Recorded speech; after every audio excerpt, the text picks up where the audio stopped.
Olá a todos, sejam bem-vindos ao nosso sexto e último encontro para falar sobre o tema Integrando Fé e Trabalho. Como nós víamos falando, nas primeiras aulas, nós tratamos de três grandes temas. O primeiro era o plano de Deus para o trabalho, nas duas aulas seguintes, nossas dificuldades com o trabalho, e agora estamos encerrando o Evangelho e o trabalho. E nós já vamos começar logo lendo Isaías 58, versículo 3, que diz: A verdade é que nos dias de jejum vocês cuidam dos seus negócios e exploram os seus empregados. Vocês passam os dias de jejum discutindo e brigando e chegam até a bater uns nos outros. Será que vocês pensam que quando jejuam assim eu vou ouvir as suas orações? No versículo 6, não é esse o jejum que eu quero. Eu quero que soltem aqueles que foram presos injustamente, que tire de cima deles o peso que os faz sofrer, que ponham em liberdade os que estão sendo oprimidos, que acabem com todo tipo de escravidão. O jejum que me agrada é que vocês repartam a sua comida com os famintos, e recebam em casa os pobres que estão desabrigados, e que deem roupas aos que não têm, o que nunca deixem de socorrer os seus parentes. Deus, neste versículo, nos dá uma nova direção para o trabalho. Primeiro que ele fala de uma ordenança do jejum. O jejum nós utilizamos para nos santificar, para nos separar, para buscar a Deus. E aqui em Isaías ele fala que pessoas, ainda que cumprindo talvez essa ordenança, essa doutrina que é o jejum, elas jejuavam, mas não tinham uma boa conduta de vida, principalmente no seu trabalho, nos seus negócios, nos seus afazeres. E ele nos exorta, fala assim: olha, vale mais do que o jejum você cuidar daqueles que estão injustiçados, daqueles que não têm o que comer, não têm o que vestir. Aqui, de fato, Isaías nos desperta que há algo além das ordenanças, das doutrinas bíblicas, o que é a prática, que é, de fato, como nós reagimos e como nós demonstramos esse amor para o nosso próximo. E um outro ponto muito importante que eu gostaria de destacar é a respeito do nosso comportamento dentro do nosso trabalho também. Aqui ele fala sobre maltratos de pessoas, mas nós também temos comportamentos que não são idôneos. Pessoas que professam a fé cristã e não possuem idoneidade no seu comportamento. Certa vez, haviam perguntado para alguém que trabalhava na Bolsa de Valores, lá em Nova York, em Wall Street, o que tinha dado de errado com todo o sistema, com a forma com que eles trabalhavam, para que pudesse ter sido gerado toda aquela crise que nós comentamos na aula passada, de 2008, aquela crise que se iniciou lá nos Estados Unidos, pela forma como davam créditos, e vendiam esses créditos. E a conclusão, dessa pergunta foi que muitas pessoas ali, naquele ambiente de trabalho, servindo ao ídolo dinheiro, servindo a Mamon, ultrapassaram os limites da ética e de forma a obter lucro que fosse de forma ilícita, um lucro que utilizava de recursos ilícitos para que pudesse obter lucro. E isso causou um grande desequilíbrio financeiro global, levando milhões de pessoas à pobreza. A palavra nos diz que o amor ao dinheiro é a raiz de todos os males.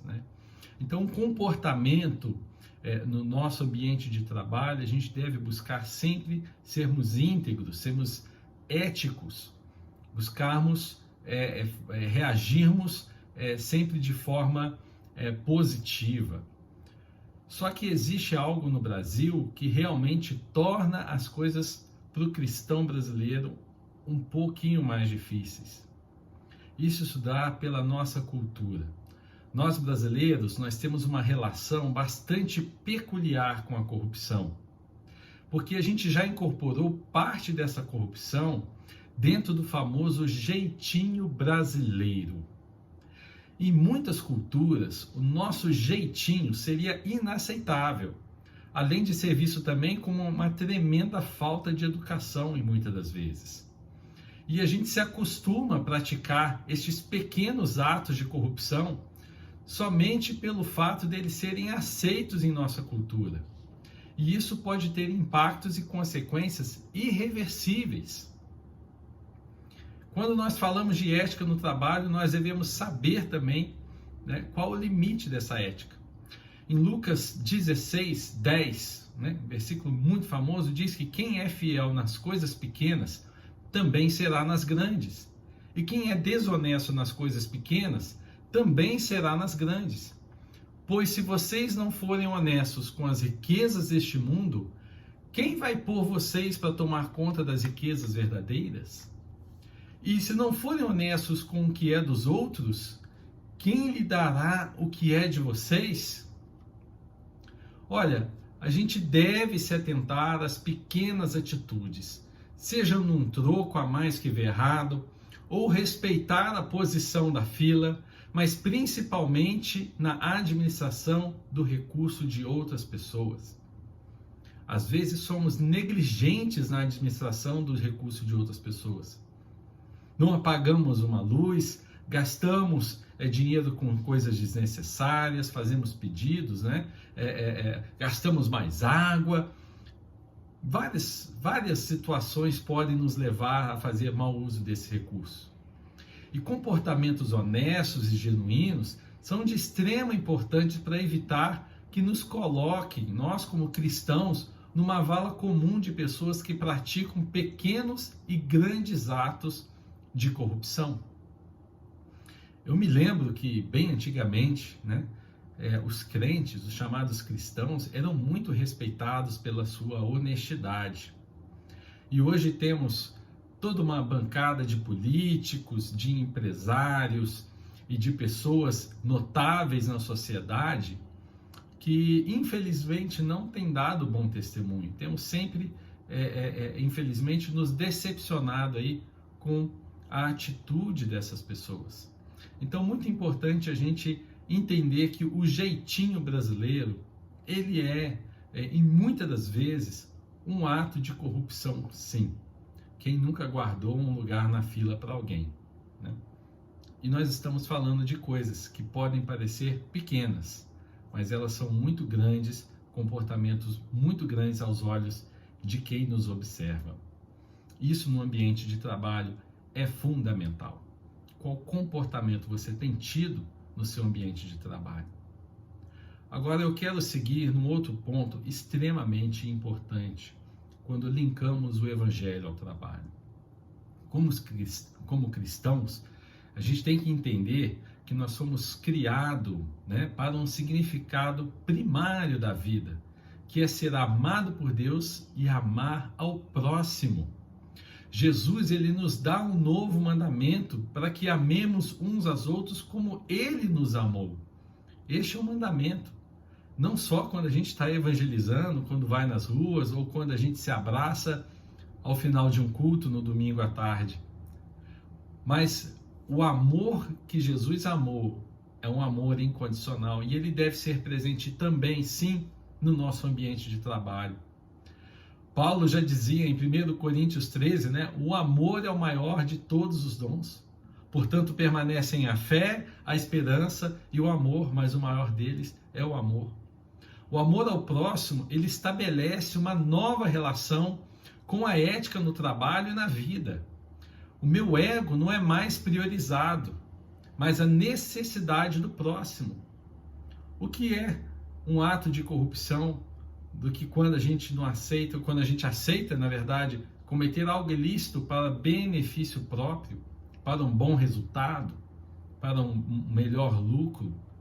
Então, quando eu amo o próximo, quando eu valorizo o próximo e eu priorizo o próximo, dentro do ambiente de trabalho, eu estou abrindo mão dessa cultura de corrupção que existe, de jeitinho, né, para priorizar o outro, né? E eu trabalho nisso.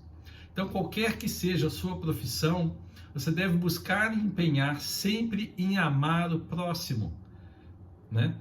Que você não vai estar só cumprindo o mandamento de Cristo, mas sem dúvida nenhuma estará cada vez mais se capacitando e se tornando um profissional mais valorizado no mercado.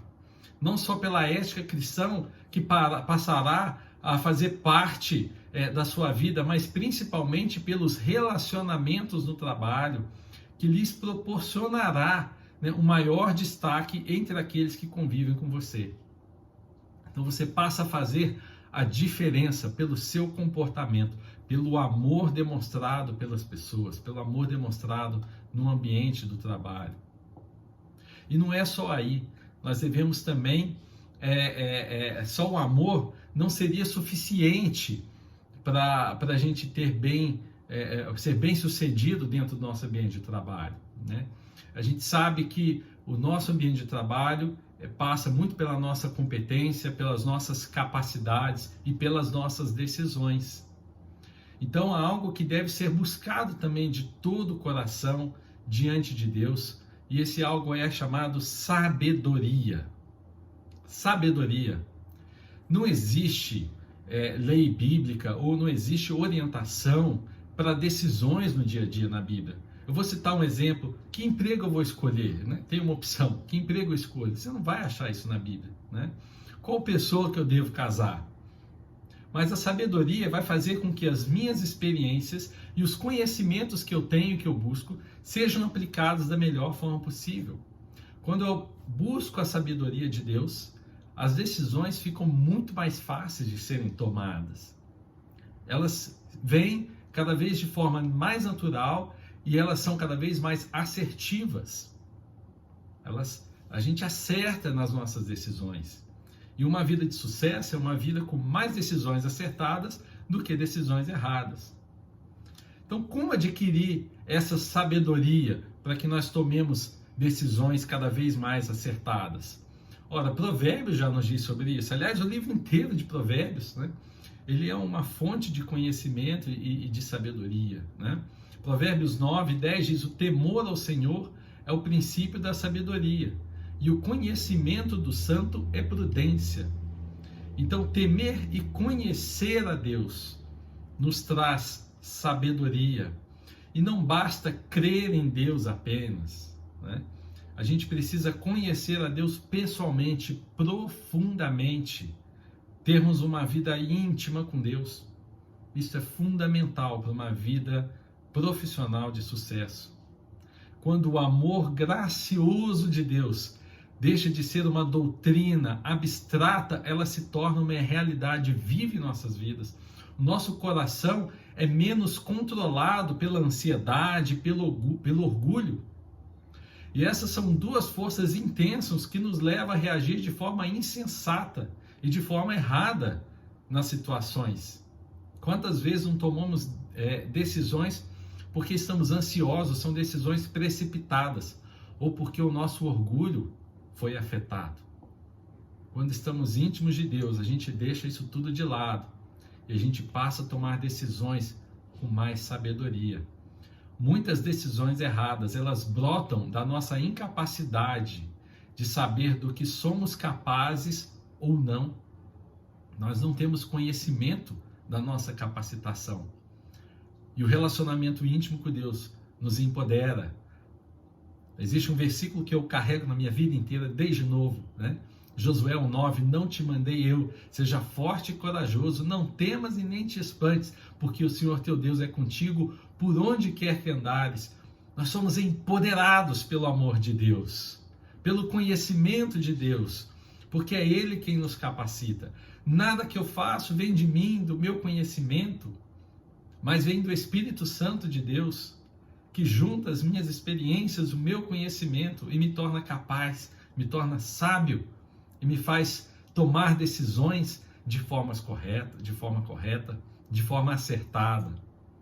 Então, o livro de Provérbios é uma ótima pedida para quem quer buscar sabedoria, comece por lá, leia, medite no livro de Provérbios, né? E busque cada vez mais essa sabedoria que vem de Deus. Porque pessoas sábias, elas sabem se comportar em momentos adversos, em momentos difíceis. E nunca vão ter reações exageradas quando esses momentos difíceis chegarem. É muito comum você ver pessoas em momentos de dificuldade, de extrema pressão, e hoje em dia o ambiente de trabalho traz muita pressão externa, seja qual for a profissão, né? É muito comum você ver pessoas se estressando, desrespeitando, saindo de si. A sabedoria que vem do alto, ela vai te trazer confiança e vai fazer com que você seja um profissional ponderado, um profissional a ser ouvido, um profissional de fato respeitado pelos seus posicionamentos, pela sua ética e principalmente pelo amor que você demonstra às pessoas que estão ao seu redor. Eu gostaria de deixar aqui, para encerrar o nosso tema, as nossas duas reflexões finais deste curso. E a primeira é: você tem empregado o amor em suas relações de trabalho? E qual a medida de amor você tem doado às pessoas ao seu redor? E a segunda reflexão é: você se considera uma pessoa sábia? Com qual intensidade você tem buscado a sabedoria que vem de Deus? Pessoal, se você chegou até aqui, eu gostaria de deixar o meu mais profundo agradecimento por ter acompanhado essas aulas. Eu tenho visto alguns comentários aqui no chat, mas eu quero agradecer profundamente a vocês e eu espero do mais profundo do meu coração que tenha sido de alguma utilidade para cada um de vocês nessa reflexão sobre integrar fé e trabalho. Que vocês possam ser bem-sucedidos nas suas funções, no trabalho que vocês atuam, seja ele qual for, seja profissional liberal, seja ele empregado, seja ele empresário, né? Qualquer que seja a sua relação de trabalho, eu oro para que Deus te abençoe, para que Deus traga realmente entendimento sobre como integrar essa fé ao trabalho, que você se destaque no seu meio profissional pela sua conduta, pela forma com que você se porta, pela forma com que você fala, mas principalmente pelo amor de Deus que você transmite às pessoas. Essa é a minha oração para você. Tenha uma ótima semana, um excelente ano a todos. Muito obrigado e até mais.